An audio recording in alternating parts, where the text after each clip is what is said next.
우리는 앞에서 분수 곱하기 자연수의 계산 문제를 풀어봤어요. 그런데 이번에는 순서가 바뀌었네요.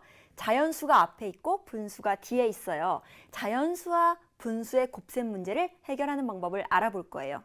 사실 우리 친구들은 9구단을 모두 외울 줄 알기 때문에 이 문제도 쉽게 해결할 수가 있어요. 6, 9, 54. 반대로 9, 6에 54. 어떤 두 수를 곱할 때 곱하는 순서가 바뀌더라도 사실은 그 결과가 같은 것이죠. 정말 그런지 한번 확인해 볼까요? 두 가지 문제가 있네요. 먼저 3분의 2 곱하기 2.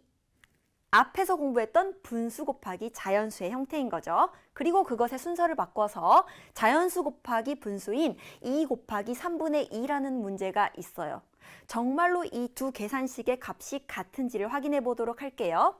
2 곱하기 3분의 2는 분모인 3을 그대로 두고 분자와 자연수를 곱해서 다시 쓰면 3분의 4라는 것을 알 수가 있죠. 이것을 대분수로 나타내면 1과 3분의 1이 되는 거예요. 그리고 밑에 있는 3분의 2 곱하기 2도 같은 방법으로 해결할 수가 있어요. 분모인 3은 그대로 두고 분자와 자연수를 곱해서 계산하면 마찬가지로 가분수로 3분의 4, 대분수로 다시 쓰면 1과 3분의 1이라는 것을 알 수가 있죠. 즉, 두 가지 문제의 답이 똑같은 거예요. 자연수 곱하기 분수든지 분수 곱하기 자연수든지 두 수를 곱하는 문제는 순서에 상관없이 그 계산 결과가 같다는 거예요. 그렇기 때문에 우리가 앞에서 공부했던 것과 똑같은 방법으로 문제를 해결해 볼 수가 있어요. 구체적으로 문제를 하나 살펴볼까요? 8 곱하기 6분의 5라는 문제가 있어요. 이 문제를 앞에서 연습했던 것처럼 약분을 세 가지 방법을 통해서 문제를 해결해 볼게요. 첫 번째 방법은 마찬가지로 자연수와 분자를 곱한 후에 마지막에 약분을 해주는 것이죠. 6분의 8 곱하기 5라는 식을 정리했더니 6분의 40이라는 가분수가 나왔네요. 이때 약분이 가능하다면 약분할 수가 있다고 했어요. 분자와 분모를 똑같이 2로 나누어 주었더니 3분의 20이 되었고 그것을 대분수로 다시 썼더니 6과 3분의 2라는 정답이 나온 것이죠. 두 번째 방법은 언제 약분할 수 있다고 했었죠? 맞아요. 자연수와 분자를 곱하기 전에 이 식에서 약분할 수 있다고 했잖아요. 그렇게 약분을 하여서 계산했더니 결국은 3분의 20 대분수로 다시 쓰면 6과 3분의 2라는 앞에 첫 번째 방법에서 구했던 것과 똑같은 답이 나왔다는 것을 알 수가 있는 것이죠. 마지막 세 번째는 가장 앞쪽에서 약분을 하는 것이었죠. 문제에서 자연수 곱하기 분수의 식에서 약분을 하는 것이었어요. 그랬더니 마찬가지로 정답은 앞에 두 가지 방법과 똑같이 6과 3분의 2가 나왔다는 것을 알 수가 있어요.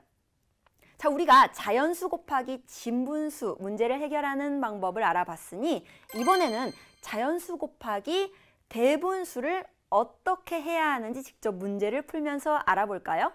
첫 번째 가장 쉬운 방법은 무엇이라고 했었죠? 대분수를 가분수로만 바꿔준다면 우리가 알고 있는 흔히 자연수 곱하기 분수, 자연수 곱하기 진분수와 똑같은 방법으로 해결하면 된다고 했죠. 문제를 살펴봅시다. 5 곱하기 1과 4분의 1. 그러면 1과 4분의 1이라는 대분수를 먼저 가분수로 고쳐줘야겠네요. 1과 4분의 1을 가분수로 고쳐주면 4분의 5가 되는 거예요. 이제 우리가 아는 형태로 바뀐 것이죠. 분모인 4는 그대로 두고 자연수인 5와 분자인 5를 곱해주기만 하면 돼요. 식을 정리하면 어떤 가분수가 나오나요? 4분의 25라는 가분수가 나오죠. 자, 이제 약분은 되지 않은 기약분수이기 때문에 이것을 대분수로만 바꿔주면 되겠죠. 대분수로 다시 쓰면 어떻게 쓸 수 있나요?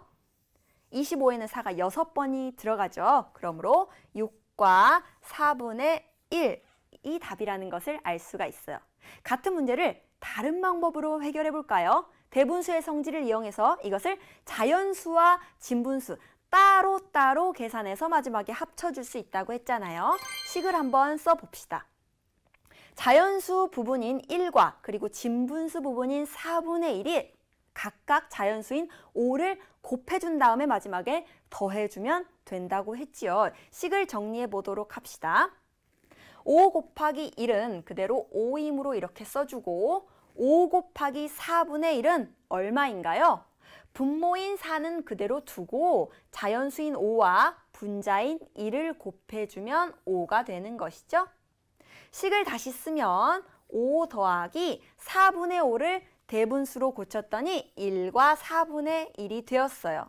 이제 자연수 부분끼리 더해주고 그리고 진분수 부분을 남겨서 다시 한번 정리해주면 6과 4분의 1이 정답이라는 것을 알 수가 있어요. 어때요? 첫 번째 대분수를 가분수로 고쳐서 계산했던 것도 답이 6과 4분의 1이었잖아요.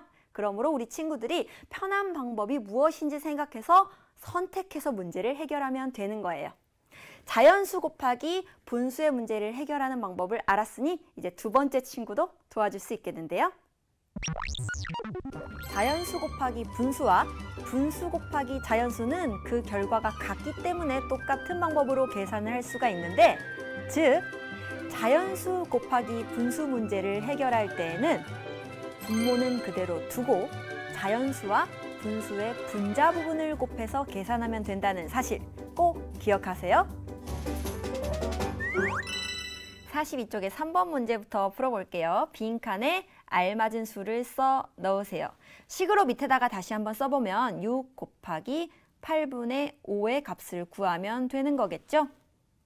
그러면 분모는 그대로 두고 자연수와 분자를 곱해주면 어떻게 되는 건가요? 6 곱하기 5.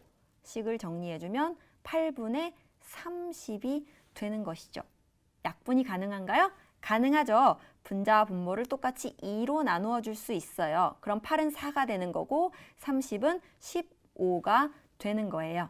이것을 대분수로 쓰면 15 안에는 4가 3번 들어갈 수 있죠. 3과 4분의 3이 되네요. 그래서 빈칸에 3과 4분의 3이라고 써주면 되는 거예요. 다음 문제 이어서 풀어봅시다. 계산 결과가 6보다 큰 식에는 동그라미 표, 6보다 작은 식에는 세모표 하세요 라고 했네요. 문제를 살펴봤더니 6 곱하기 어떤 수 이렇게 되어 있어요. 6 곱하기 어떤 수. 그래서 계산 결과가 6보다 커지는지 작아지는 건지를 묻고 있지요. 이럴 경우에는 세 가지로 나누어서 생각해 볼 수가 있어요. 만약에 6에 곱하는 이 어떤 수가 1보다 큰 경우에는 계산 결과가 어떻게 되나요? 6 곱하기 2, 6 곱하기 3 이런 경우를 생각해 보면 되겠죠. 그럴 경우에는 계산 결과가 6보다 커지는 거예요. 만약에 이 곱하는 어떤 수가 1이라면 그때는 어떻게 되는 건가요? 6 곱하기 1이므로 계산 결과가 그대로 6이 나오는 것이죠. 만약에 6에 곱하는 수가 1보다 작다면 그때 계산 결과는 어떻게 되는 건가요? 예를 들어 6 곱하기 2분의 1이라든지 6 곱하기 3분의 1이라든지 6 곱하기 4분의 3이라든지 6을 전체로 몇 등분한 것 중에 일부만 가져간다 이런 뜻이므로 당연히 6보다는 작아지는 거예요. 우리 피자 모양을 잘 떠올려 보면 쉽게 알 수 있어요. 그래서 6에 곱하는 수가 1보다 작을 경우에는 계산 결과가 6보다 원래 수보다 작아지는 것이죠. 자, 이것만 생각한다면 위의 문제를 쉽게 해결할 수가 있어요. 계산 결과가 6보다 큰 것은 6에 곱하는 수가 1보다 큰 1과 4분의 1일 경우에 그리고 2와 3분의 1일 경우에는 6보다 커지는 것이죠.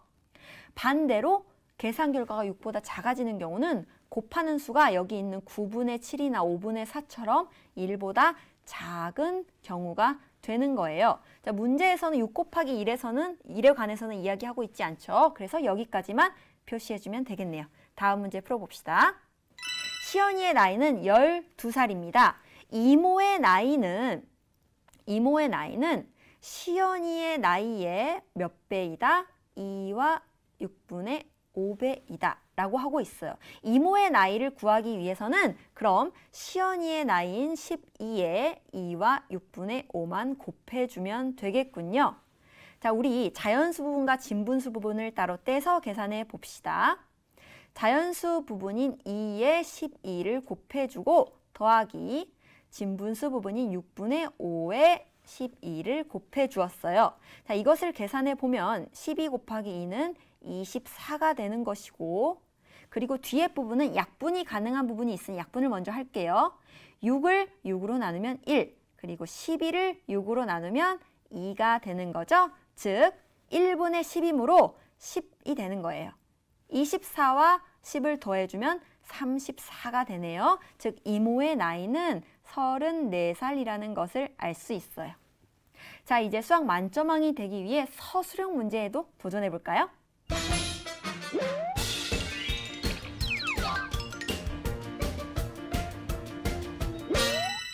52쪽의 1번 문제 풀어봅시다. 재민이는 2m의 색테이프를 5분의 1만큼 사용하여 상자를 포장하였습니다. 포장을 하고 남은 색테이프는 몇 미터인지 풀이 과정을 쓰고 답을 구하세요 라고 했네요. 사용한 만큼이 아니라 사용하고 남은 색테이프의 양을 구하라고 했어요. 자, 그러면 문제의 답을 한번 써볼까요? 색테이프를 5분의 1만큼 사용했다는 것은 전체를 5등분한 것 중에 한 조각만 사용했다는 거잖아요. 그럼 사용하고 남은 것은 얼만큼인가요? 1에서 5분의 1을 뺀 5분의 4, 전체를 5등분한 것 중에 4조각이 남았으므로 5분의 4만큼이 남은 거죠. 즉, 색테이프는 전체의 5분의 4가 남은 거예요. 자, 따라서 남은 색테이프의 길이는 2m 중에 5분의 4, 2m의 5분의 4가 남은 거잖아요. 2 곱하기 5분의 4를 계산하면 되는 것이죠. 자, 그러면 빈 공간을 계산해 볼게요. 2 곱하기 5분의 4는 분모인 5를 그대로 두고 자연수인 2와 분자인 4를 곱해서 계산해주면 5분의 8이 되겠죠. 이것을 대분수로 고쳐주면 1과 5분의 3이 되네요. 즉 테이프의 길이는 1과 5분의 3m이므로 답을 쓸 때는 단위와 함께 1과 5분의 3m라고 써주면 되는 거예요. 자, 서술형 문제를 풀 때는 무엇이 가장 중요하다고요? 문제를 읽고 문제에서 구하는 것이 무엇인지를 꼼꼼히 파악하고 문제를 푸는 게 중요하다고요. 꼭 기억하세요.